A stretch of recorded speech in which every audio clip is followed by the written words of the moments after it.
Alhamdulillahillazi hadana li hadza wa ma kunna linahtadiya laula an hadanallah.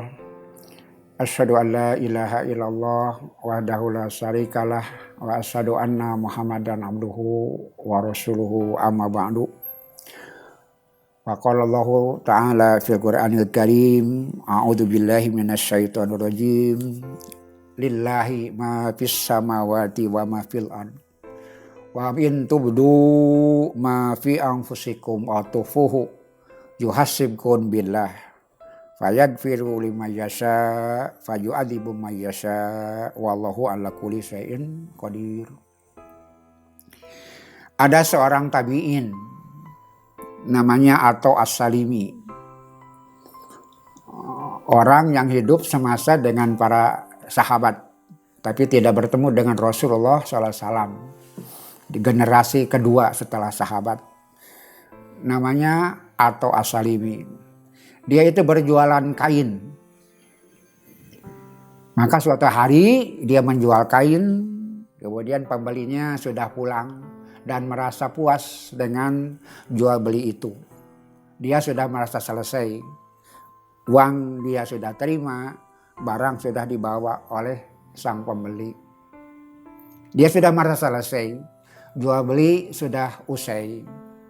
Tapi ternyata apa yang terjadi? Keesokan harinya pembeli itu datang kembali. Maka ditanya oleh Atha As-Salimi, ada apa engkau kembali? Kata dia, aku akan kembalikan barang ini. Kata As-Salimi, kan kemarin engkau sudah puas. Engkau sudah puas menerima barang, aku sudah puas menerima uang. Dan kita merasa seimbang antarodin, engkau ridho, aku ridho.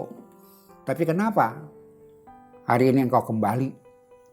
Kata sang pembeli, memang kemarin aku merasa puas setelah menyerahkan uang dan menerima barang. Aku merasa ridho dengan barang yang saya terima.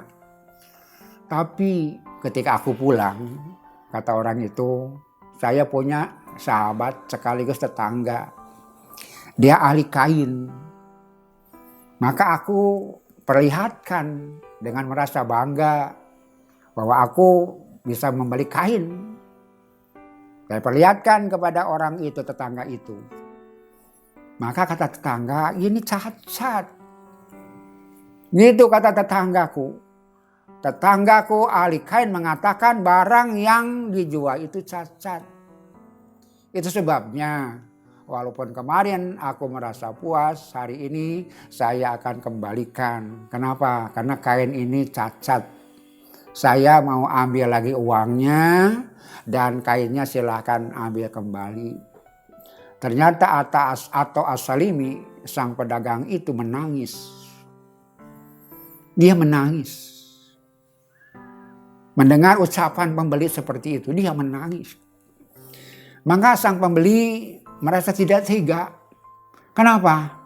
Si penjual menangis ketika barangnya ingin dikembalikan. Uangnya diambil lagi. Maka dia mengatakan, kalau sekiranya membuat engkau sedih, sekiranya membuat engkau kecewa, biar enggak jadi saja. Saya ambil barang kembali dan uang silakan tidak usah dikembalikan. Kalau sekiranya engkau merasa sedih dengan itu, ternyata engkau menangis dengan itu, saya tidak ingin engkau kecewa. Karena kita memang tidak jadi hari kemarin, kita jadi sajalah jual beli. Daripada dikembalikan dan engkau menangis. Maka Atha As-Salimi menjelaskan, wahai saudaraku, aku menangis, engkau melihat aku menangis. Tapi kenapa aku menangis engkau tidak tahu. Kenapa menangis? Aku menangis bukan karena barang dikembalikan. Aku menangis bukan karena uang mesti dikembalikan kepadamu. Tapi aku menangis ketika aku mengingat diriku. Mengingat hidupku. Mengingat amalku. Kenapa? Melihat kain saja aku sudah salah. Aku sangka kain ini baik, ternyata kata ahlinya cacat. Kain yang nampak, mudah dilihat, mudah diamati, aku salah. Itu yang aku menangis. Melihat kain yang nyata, yang dohir, yang mudah dilihat, yang transparan, salah. Apalagi melihat amalku. Apalagi melihat perilakuku, ukuran-ukuranku, kebenaranku. Aku curiga. Aku sudah menjadi orang baik, merasa diri sebagai orang baik. Aku merasa sebagai orang soleh, merasa aku sebagai orang soleh.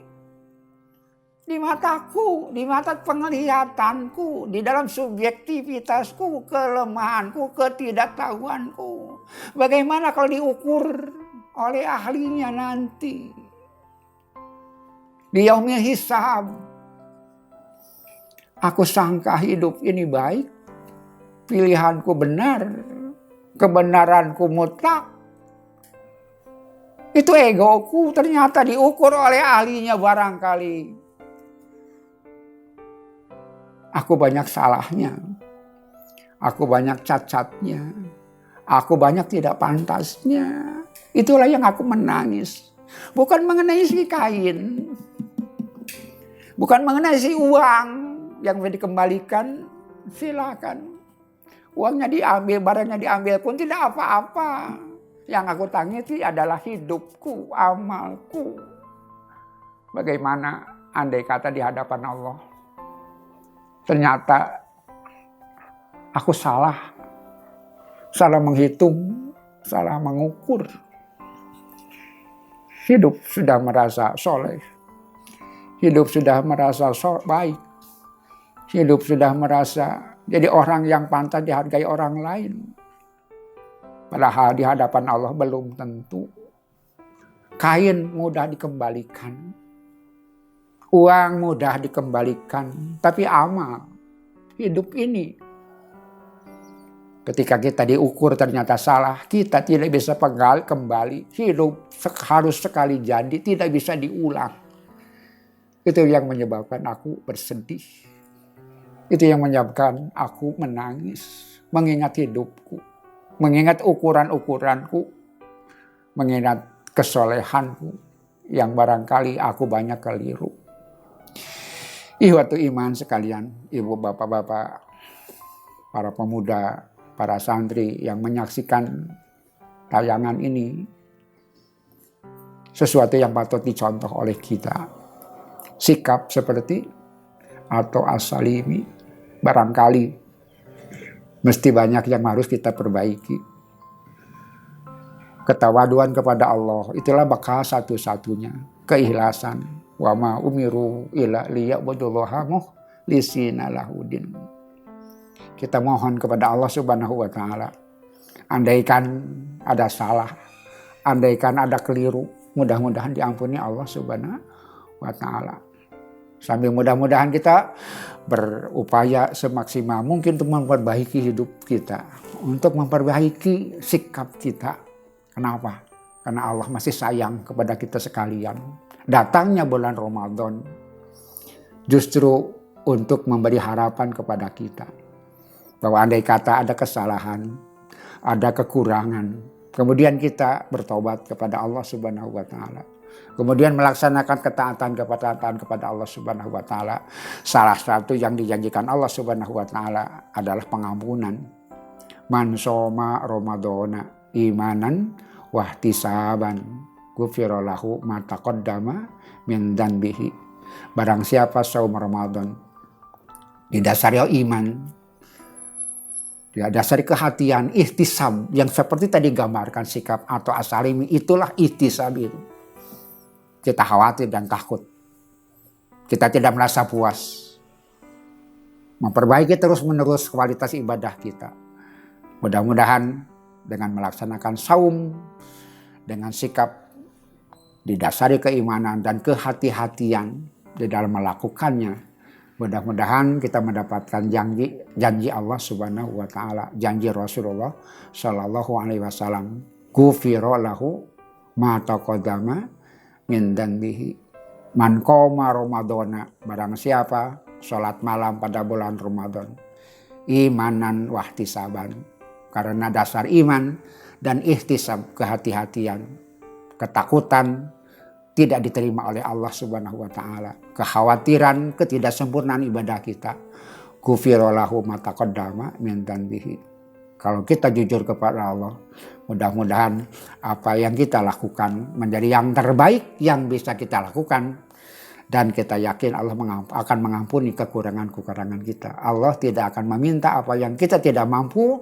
Tapi mudah-mudahan kita sekalian bisa melakukan sekemampuan kita sebaik mungkin. Semoga Allah mengampuni dosa-dosa kita, kekurangan-kekurangan kita. Rabbana la tu'akhidna inna sina au akhtana. Rabbana wa la tahmil alaina isran kama hamaltahu ala alladziina min qablina. Rabbana wa la tuhammilna ma la taqata lana bih wa'fu anna waghfir lana warhamna anta maulana fansurna alal qaumil kafirin. Amin amin ya rabbal alamin. Wassalamualaikum warahmatullahi wabarakatuh.